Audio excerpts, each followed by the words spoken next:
Hello everybody. I hope you're having a good month in May.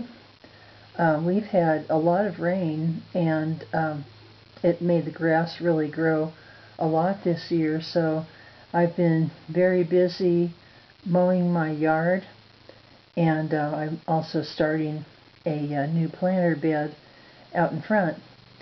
But I've been mowing 1 acre with an electric push mower, and as you can imagine, that's work. I don't do the whole thing at the same time. I section it off to make it easier, but it's just really kept me busy and kind of tired me out, so I'm taking a break now. Looks like it's going to rain some more, and it's a perfect time to make some more videos. And later on I'll show you the progress on my yard. But today this is a video that's going to be about children's art, art by children and for children. And I painted this picture and I tried to make it look like a child painted it, with the very simple flowers, and you see that the leaves are very simple. They look like just little extensions off of a stick, and the lobes aren't all the same on the leaves, and the flower petals, they're different sizes, because that's the way children paint. They like color, and they like simplicity. Most children do when they're painting, and they'll just paint the way they see things in their head. They don't worry about what size the flower petals are and things, and even some flowers just look like a ball on a stick, like these do. And they're just, children's art is just delightful in its simplicity.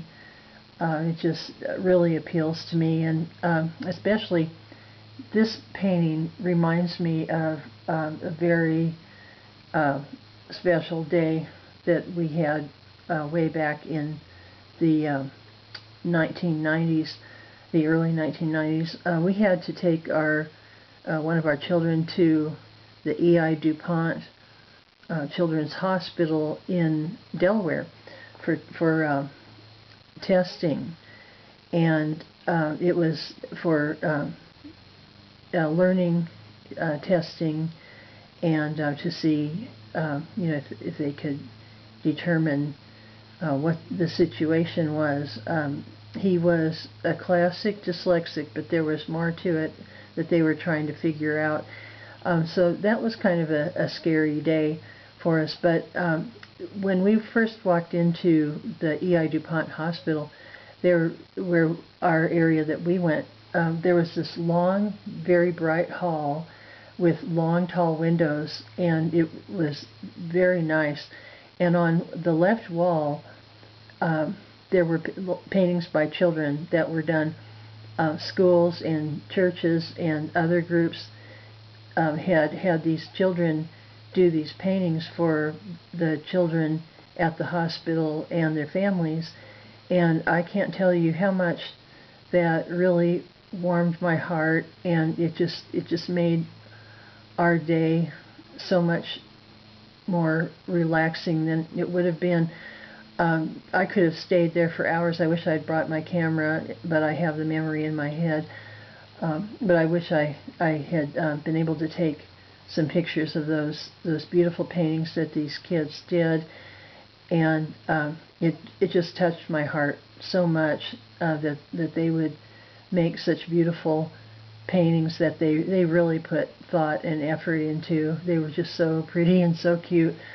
So that's what this is, that this was a painting to remind me of that. And the outcome, by the way, was much better than we had hoped and prayed. And he is turning 39 this month, in fact. So it's a celebration of that. And then I'll show you some more pictures.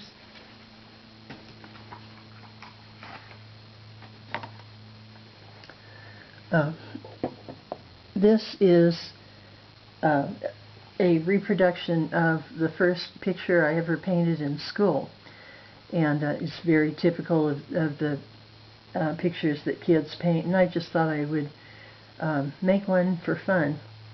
And that's one of the things that's really fun about painting children's paintings, painting like a child, is it really frees up your mind, and it's so relaxing, and you can just do whatever you want.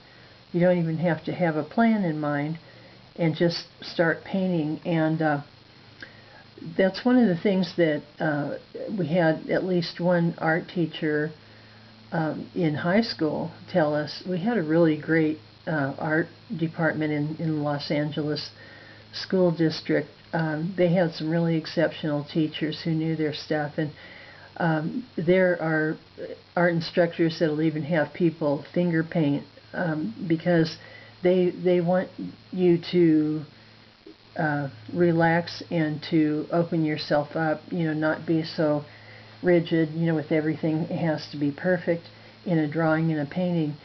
And in fact, to be able to paint modern art, it's probably really necessary to be able to paint like a child first. So it has, there are a lot of good things about it. But anyway, this would have been the first grade, where we did a painting that was actually a painting of something recognizable, and I painted my house, and I painted an orange tree, which I did have an orange tree in my yard. The teacher even asked me, do you have an orange tree in your yard? And I said, yes, we have a big orange tree in the backyard that I just loved. It was a childhood friend. It was there all of my life, the 20 years that I lived in that house before I got married and moved away.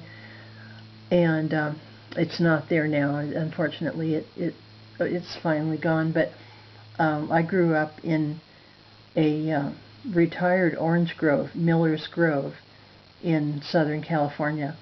And there were a lot of orange trees that were still left in people's yards that were producing really well. So it was just a joy to have those trees growing up.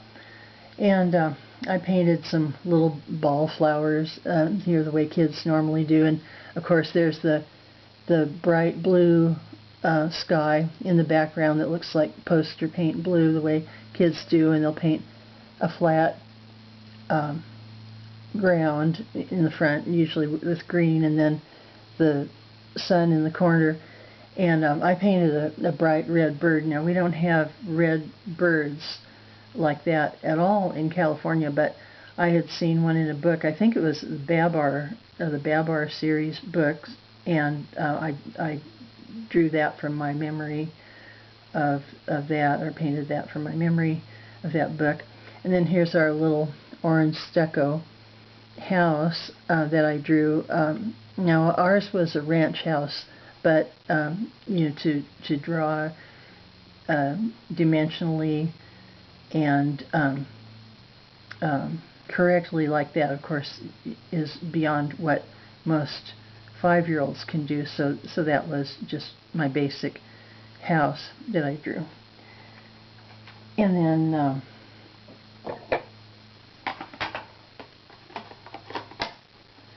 this is another painting for children. This is just a happy bee and flower motif.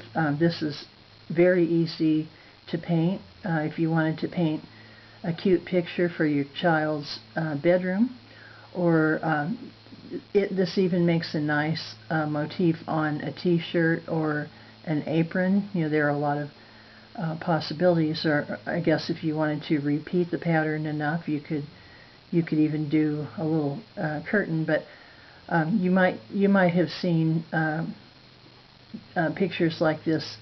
If you go into stores, you might have seen motifs like this on children's clothing and different things. So it's not terribly original, but I thought it was cute. I really like the bee.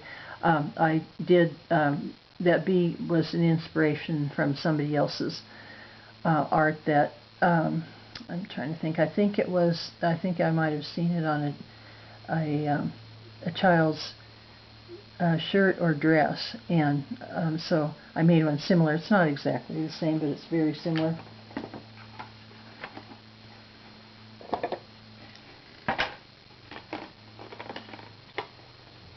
And then I did for either a boy or girl's bedroom, I made a little frog picture here. We have a frog sitting and a frog jumping, and some lily pads and some cattails in the background.